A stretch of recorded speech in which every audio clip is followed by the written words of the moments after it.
வணக்கம் நண்பர்களே. நம்ம வாழ்க்கையில் நம்மை அதிகம் பாதிக்கிறது என்ன தெரியுமா? ஆசை, பொருள் மீது பற்றுதல். இதை பற்றி ஒரு சித்தர் சொல்லிய அருமையான கதை இப்போ பார்க்கலாம். ஒரு சிறிய கிராமத்தில் ஒரு இளைஞன் இருந்தான். அவனுக்கு ஒரு பெரிய ஆசை. நிறைய பணம் சம்பாதிக்கணும், வாழ்க்கையில் பெரியவன் ஆகணும். ஆனா எவ்வளவு முயற்சி செய்தாலும் அவனுக்கு மனசுக்கு அமைதி கிடைக்கவில்லை. ஒரு நாள் அவன் ஒரு ஞானமிக்க சித்தரை பார்க்க போனான்.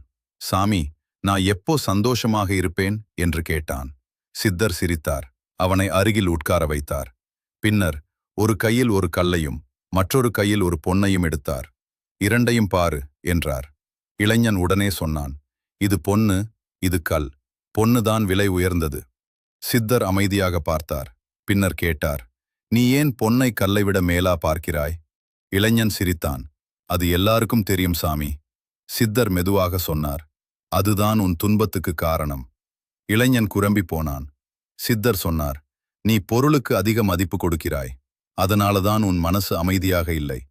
கல்லும் பொன்னும் இரண்டும் பூமியிலிருந்துதான் வந்தது. நீ அவற்றை சமமாக பார்க்க கற்றுக்கொண்டால் உன் மனசு சாந்தமாகும். இளைஞன் மெதுவாக புரிந்து கொண்டான். வாழ்க்கையில் பணம் இருக்கலாம், ஆனா அது சந்தோஷத்தை வாங்க முடியாது. பொருள் மீது அதிக ஆசை வைத்தால் மன அமைதி போய்விடும்.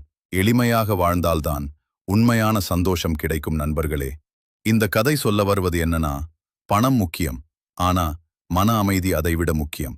பார்த்ததற்கு நன்றி நண்பர்களே. லைக் பண்ணுங்க, கமெண்ட் பண்ணுங்க, சப்ஸ்கிரைப் பண்ண மறக்காதீங்க.